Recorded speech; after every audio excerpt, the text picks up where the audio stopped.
전문가님, 안녕하세요. 예, 안녕하십니까. 전문가님, 일단 외국인이 제대로 들고 있습니다. 예. 순매수 오늘 심지어 나홀로 매수 위보였고 오늘도 거의 일조 가깝게 사들이는 모습이었잖아요. 예. 그리고 환율은 또 1,355원 가리키니까 와, 환율 그리고 외국인 수급 이 정도로 계속 가게 된다면 3,000p 달성 가능하지 않을까 이런 생각도 드는데 어떻게 드실까요? 그러니까 이번 주에 한번 구경이라도 할 수 있지 않을까. 이번 주네요? 예, 가능성이 상당히 좀 높아지는 그런 상황들로 전개가 되고 있습니다. 일단은 뭐 해외 이슈와 해외 이벤트 그리고 이제 국내 이벤트로 좀 나눠서 보셔야 될 것 같은데 일단 해외 쪽 같은 경우도 지금 나쁘지 않아요. 나스닥과 다우, S&P 500 여전히 직전 고점을 향해서 열심히 좀 달려가고 있는 상황들입니다. 그와 더불어서 이번 주 중국과의 또 협상 기대감들 나와 있는 상황이다 보니까 주가에 대한 탄력도가 상당히 좀 좋아지고 있는 상황들이고 특히 이제 국내 같은 경우는 국내 이벤트가 워낙 좀 강력하지 않습니까? 신정부에 대한 기대감들이 워낙 지금 연일 이어지고 있는 상황들이기 때문에 그동안에 움직이지 않았던 종목군들 그리고 그동안에 주가에 대한 탄력도가 좀 낮았었던 국내 증시 자체가 여러 가지 정부 정책에 힘입어서 주가에 대한 탄력도가 좀 높아지고 있다라고 보시면 좋을 것 같습니다. 자, 그러면 오늘 준비했던 내용들을 가지고 이야기를 한번 해보도록 하죠. 앞서서 우리 앵커님께서 정리를 한번 해주셨어요. 외국인들에 대한 순매수가 오늘까지 3조 가깝게 진행이 되고 있거든요. 자, 그럼 여기서 한 가지 정도 우리가 짚고 넘어가셔야 될 부분들이 좀 있는데 일단은 1차적으로 2024년도 1월 달서부터 2025년도 5월 달까지 외국인들이 과연 우리나라 증시에서 얼마를 매도를 했냐라고 보셔야 될 것 같은데요. 13조를 매도를 했습니다. 자, 지난주와 오늘까지 이어져서 거의 3조 가까운 금액을 좀 들어온 상황이거든요. 단번에 10조까지 내려가 있는 상황들입니다. 만약에 이러한 기조 자체가 지속적으로 좀 이루어진다고 하게 되면 외국인들에 대한 매수세 자체는 당분간 좀 이어질 수 있는 가능성이 상당히 높겠죠.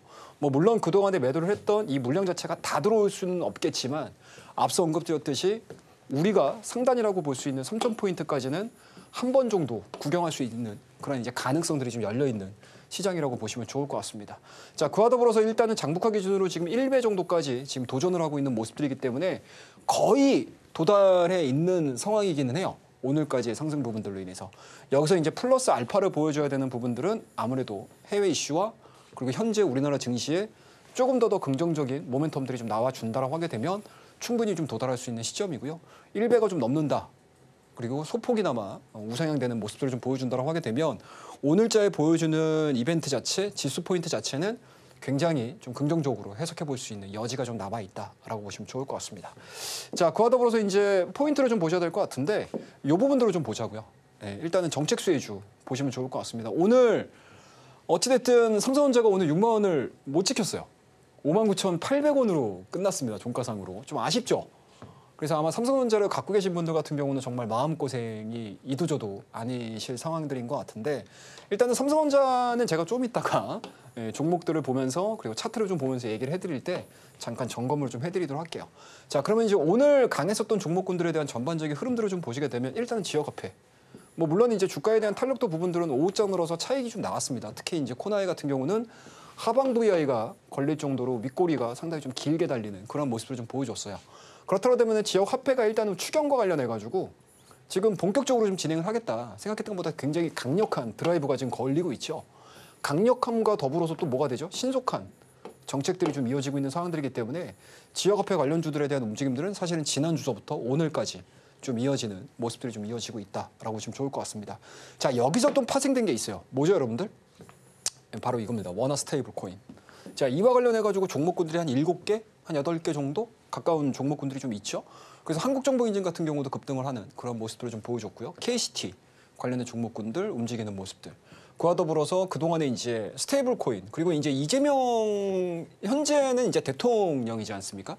근데 그 이전서부터 지난 대선도 마찬가지고 계속 경기도지사를 쭉 지내오는 이러한 일련의 과정 속에서 가장 이 가상화폐 시장, 가상자산 시장에 대해서 상당히 좀 우호적인 의견들을 계속 첨부를 해줬던 부분들이 좀 있기 때문에 현재 진행되고 있는 이 스테이블 코인에 대한 주가 상승 흐름들이 지난주에도 물론 올라갔던 종목군들이 있지만 일부 종목군들 같은 경우는 오늘로써 드디어 드라이브가 걸리는 그런 모습들을 많이 보여줬어요. 그래서 이런 종목군들이 이 지역화폐를 대체할 수 있는 테마로서 부각이 될 수 있는지 여부들도 좀 체크를 좀 하셔야 될 것 같고요. 자, 그와 더불어서 조금 좋았던 종목군들을 보시게 되면 엔터 쪽입니다. 엔터죠. 쉽게 말씀드려서 이번에 G7을 중심으로 해가지고 이제 초청을 받으셨죠. 예, 여기서 이제 실질적으로 이제 글로벌 정치 지형에 이제 대비를 하는 그 날짜인데 과연 이 구간 안에서 이제 미국과의 관계 개선도 당연히 시장에서는 기대감들도 있을 거고요. 그와 더불어서 이제 중국과의 마찬가지도 한한령에 대한 해제 부분들. 쉽게 말씀드려서 그 동안에는 약간은 좀 경색돼 있었던 이런 한미일 그리고 한중일 뭐 이러한 이제 삼각구도 사각구도 안에서 국내의 이 위치 자체가 상당히 조금 포지션을 잘 잡기 좋은 그러한 상황들까지 와 있는 상황들이기 때문에 엔터주들에 대한 움직임들 상당히 좋습니다. 실적도 실적이고요. 그리고 이제 우리가 그 동안에 뭐라고 해야 될까요? 가장 뭔가 이제 매출이라든지 영업단에서 가장 긍정적인 포지션을 만들 수 있는 IP가 드디어 이제 왕의 기환이 됐습니다. BTS가 이제 본격적으로 이제 6월달에 완전체를 구성한 상태에서 활동을 개시를 할 가능성이 상당히 높기 때문에 엔터주들 하이브를 중심으로 해서 우리나라 국내 대표 4사 엔터주들에 대한 강세 흐름들이 오늘까지 좀 이어지는 그런 모습들을 좀 보여줬고요. 좀 특이했던 종목군들을 또 하나 좀 보시게 되면 2차원지 쪽이에요. 2차원지 좀 아쉽죠, 여러분들. 물론 이제 골드만삭스 쪽에서 계속 안 좋은 이야기를 내보냅니다. 특히 LNF 같은 경우는 매도 의견 내보내고 있는 상황들이고 에코프로 BM도 마찬가지로 매도 의견을 좀 내고 있는 상황들입니다. 그 안에서 이제 중립 의견을 지금 LG엔솔 제 기억으로는 그렇거든요. LG엔솔 중립 의견 내고 있고 그다음에 LG화학 같은 경우는 뭐 LG엔솔이 이제 중립 의견이긴 하지만 LG화학 같은 경우는 매수 의견을 또 냈더라고요. 그래서 그 안에서도 지금 선별적으로 좀 움직이고 있는데 뭐 근본적인 원인은 뭐 골드만삭스도 영향을 미쳤겠지만 사실은 주말 그리고 지난주에 가장 미국 증시에서 미국 상황에서 미국 정치 지형에서 가장 의미 있게 반영이 됐던 것들이 누구였죠, 여러분들? 트럼프와 뭐죠, 여러분들?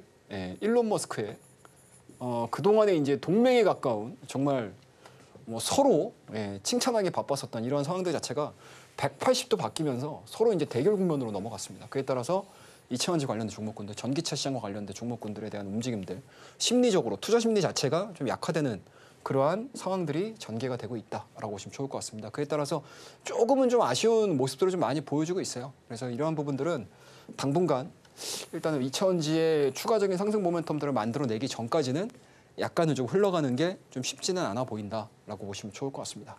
자, 그러면 우리가 시황을 좀 보면서 얘기를 한번 해보도록 할게요. 자, 차트 한번 좀 볼까요, 우리? 자, 지수 차트의 움직임들을 좀 보면서 체크를 해보도록 하겠습니다. 아우, 뭐 좀 끊임없이 올라가고 있습니다. 자, 이 코스피 차트 보시고 계시는데요.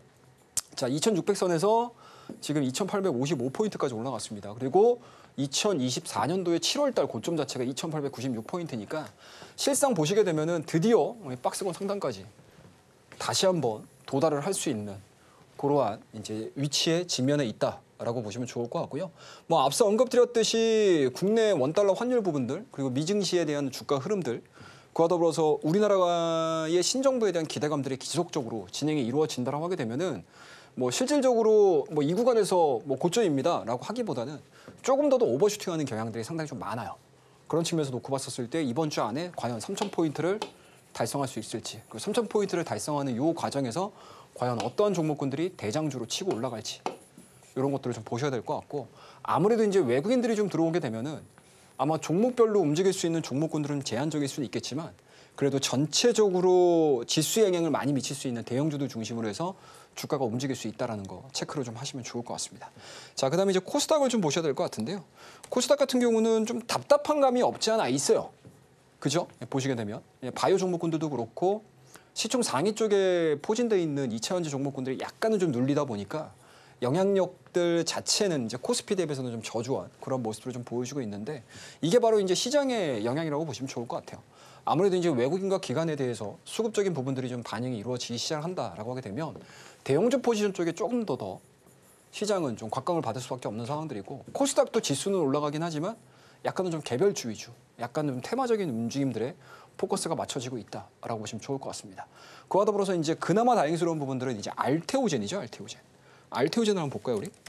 알테오젠이 뭐 여러 가지 이제 노이즈가 있었음에도 불구하고 다시 심리가 좀 제기가 된다. 머크사와 할로자인 간의 요 취소 관련된 이제 그 법안 부분들, 법적 분쟁 자체가 좀 해소가 좀 이루어지기 시작을 하면서 오늘도 마찬가지로 5%대에 대한 좋은 흐름들 좀 보여주고 있는 상황들이기 때문에 실질적으로 좀 주가를 끌어올릴 수 있는 입장에 있어서는 상당히 좀 긍정적인 그런 모습들을 보여주고 있다라고 보시면 좋을 것 같습니다. 그래서 알테오젠 자체가 뭐 직전 고점입니다, 여러분들. 한 40만 원대에 육박하는 흐름들을 좀 보여준다고 하게 되면은 코스피가 좀 쉬어가는 모습들을 보여주게 되면 오히려 코스닥 쪽에서에 대한 움직임들도 우리가 좀 예상을 해보고 대응을 해볼 수 있는 그런 상황들이기 때문에 긍정적인 포인트로 좀 지켜보자라고 말씀을 좀 드리도록 하겠습니다. 자, 그러면 오늘 시황에 대한 움직임들은 이 정도로 좀 마무리를 하고요. 다음 코너에서 한번 뵙도록 하겠습니다.